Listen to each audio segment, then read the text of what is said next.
Right then, everybody, welcome back to Injury Crisis. We're on to part 2 today, and I do apologise it's taken a little while to upload part 2, and the first part got some decent reception, to be fair, so I'm very happy about that, and hopefully you guys will enjoy the rest of the series. Today we're going to have 2 matches on the episode. Before we start off though, I am away. I'm abroad for a week from this coming Monday, but hopefully I'll have 2 or 3 episodes of Injury Crisis ready to upload and schedule during that week, so you guys can still watch the series even though I'm currently not there. So obviously, if you didn't catch the first part, I picked a challenge. We picked Injury Crisis. We randomised a team, and I got Portsmouth, which I was pretty happy with. They're a decent League 2 team. They're up there. And all we've got to do, really, with quite an injury-stricken team, we've got to get kind of what the board are expecting. They're expecting second place, and we were currently third at the time. I did say I was going to bring in some transfers, which I did. And we had a little bit of money, but not much. So we'll go through them quickly. We brought 3 players in. Mark Bradley in on a free. Obviously a free transfer. He plays fullback. We needed a fullback because I think we played the youth players last game. And he's pretty good. Decent physicals, very decent mentals as well. And the odd good technical as well. Overall, a pretty decent player for League 2 standard. We then loaned in Aaron Cool from Reading. A young central midfielder with big potential, 18 determination. Again, all round, pretty decent stats for this sort of level at 20 years of age. And then finally, we did splash quite a lot of cash, but it was on Daniel Jones, who's a pretty, well, very good League 2 left back at the most, really. And I'm pretty happy with that. We probably did overpay a little bit for him, but of course, we're not going to be here at the end of the season. So Daniel Jones is that final signing. Where I played 1 game in the meantime, and we beat Wycombe Wanderers 2-0. And I'll quickly click on that so you guys can have a look at that as well. And it was a pretty good game for us. I changed the tactic up a little bit. And Gary Roberts and Mark McNulty grabbed the goals. So one towards the start of the first half. And then one in the second half as well. And overall, we played well. As you can see by the stats, we had a little bit more of the ball. It was quite even, to be fair, but we took our chances. We had 2 clear-cut chances and we put them both away. And overall, I was very happy with that performance, especially the first game with all 3 of those new signings coming in as well. I'm going to have a quick look if it will show me who else we kind of went for, because no, unfortunately we weren't. I think we went for, I forgot my shortlist, it will show you actually. We also went for these players. Jimmy Kebe went to Inverness ahead of us, which is a little bit annoying. He's a good winger. Grant Holt as well would have been a good backup signing. He went to Inverness.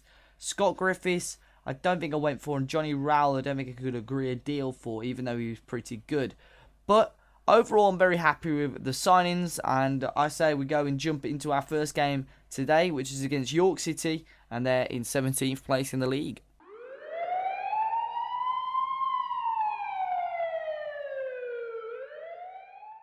So the teams are in, and we'll go for our team. You probably can't see because of the face cam. We've got Murphy, we've got Daniel Jones starting for his debut. Clark, Webster, Bradley, Hollands and Cool as the 2 central midfielders. And we're going with 3 attacking midfielders with Roberts on the right, Roberts on the left, McGurk on the right, Chaplin through the middle, playing in behind McNulty. York have got with Flinders in goal, October, Barrett, McComb, Hendry at the back, Summerfield and Penn in the middle. They're actually playing the same formation as us. McEvoy, I'm guessing that's Kenneth McEvoy. Roberts, Carson and Fuster up front. Let's get into the game. Hopefully we can go and win. I'm pretty sure we should be the favourites for this game. We're kicking towards the left, and let's see what we can do. So, chance for Murphy. Long ball towards McNulty. Heads it back down to Chaplin.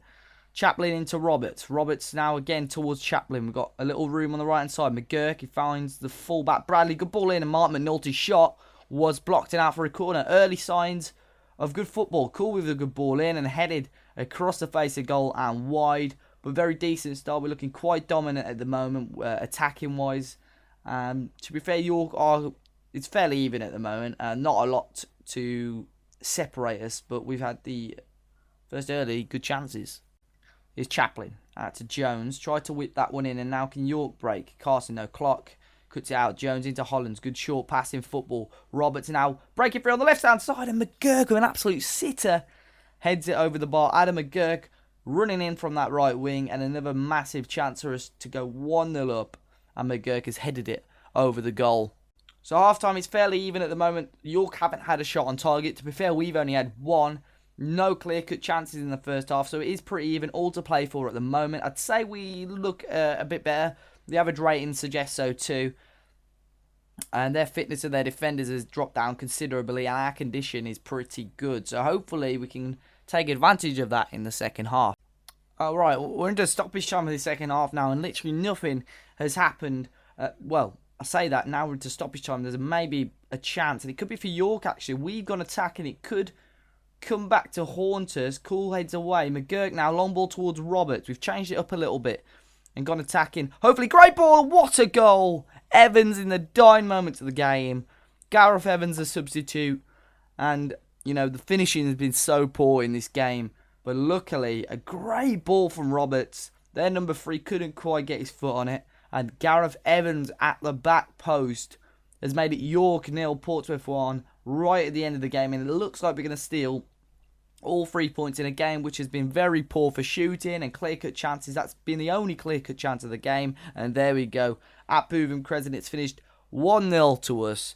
A great win in the end, and Gary Roberts grabbing a man of the match performance with a 7.6. That kind of shows you how poor the game was to a degree. His assist in the end made all the difference.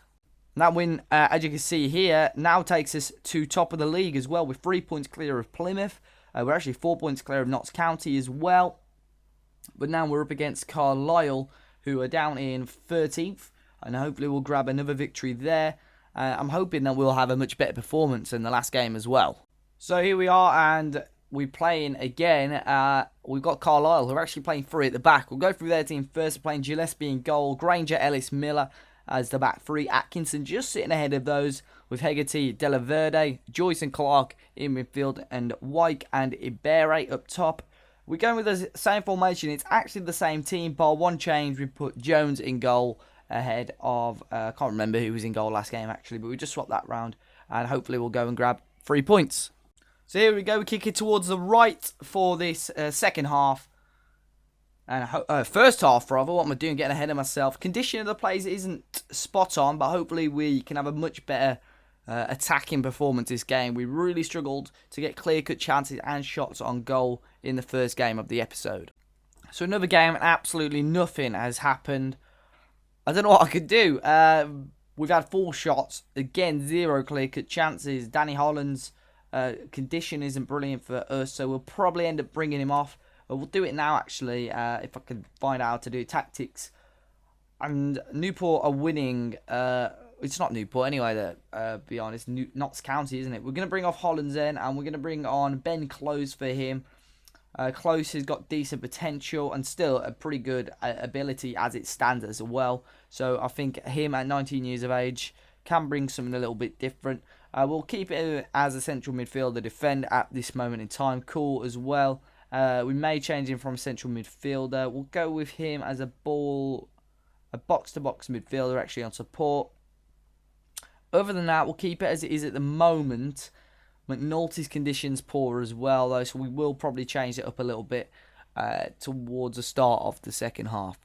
Right, I'm going to have to do something to spice something up a little bit. The game has been so drab. I'm just going to pause it there and change the advanced tactics. It has been so poor. What I'm going to do, we will go with Gareth Evans, who actually scored in the last game. I'm going to bring him on for McGurk again on the right-hand side. Gary Roberts will put him up front. Chaplin onto the left. And we'll bring McNulty off and bring Kai Naismith on. Actually, might work. Yeah, we'll swap those two around. Kai Naismith will keep as an advanced forward for the time being. We'll go from control to attacking. And we'll hit the early crosses, which seem to work quite well. We'll go from low crosses to mixed crosses, because maybe that's why we're not scoring many goals. And we probably keep it as that at the moment. Take it off retain possession. And we'll go with that. So there may be a chance. Long ball towards Naismith here. Cool picks it up into Roberts. Chaplin couldn't quite wriggle away. Webster wins that header. Now it's in the middle, and Carlisle seem to be bursting forward quite well. Here's Sweeney into Joyce. Clark won it. Clark for Carlisle now on the right hand side. Great ball, to be fair. Asamoah's offside though. Derek Asamoah put it in for Carlisle. And it was a good finish, to be fair to him. Unfortunately, though, for Carlisle, he is offside. It is still 0-0 with 20 minutes to go. We've not been playing brilliant these last two games. Not many chances at all as well. We stole the victory in the last game. Are we going to be able to do it in this game with just 15 to go now? Now, last chance, maybe. Oh, and it's gone in. Heartbreak. Carlisle have wriggled it in. As it stands, we dropped a second, which is really annoying. It was a long throw in by Miller. And I think Clark, for them, got his head on it.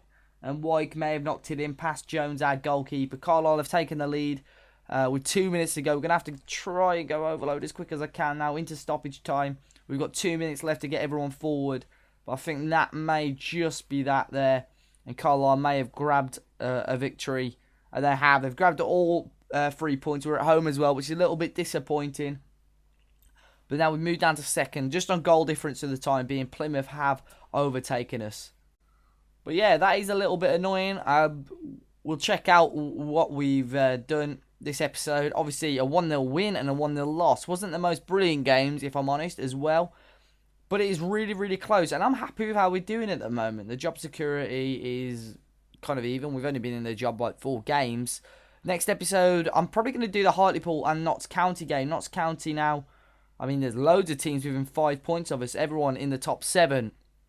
So I'll skip the Wimbledon game. I'll do that off camera. But then you'll join us for the Hartlepool and Notts County game. And hopefully we can grab, well, 9 points in those 3 games. And I'm pretty sure we should be top of the league. If you guys did enjoy this, make sure you drop a like down below. Subscribe to the channel if you haven't already. And hopefully I'll push more of this injury crisis stuff out in the next week or so.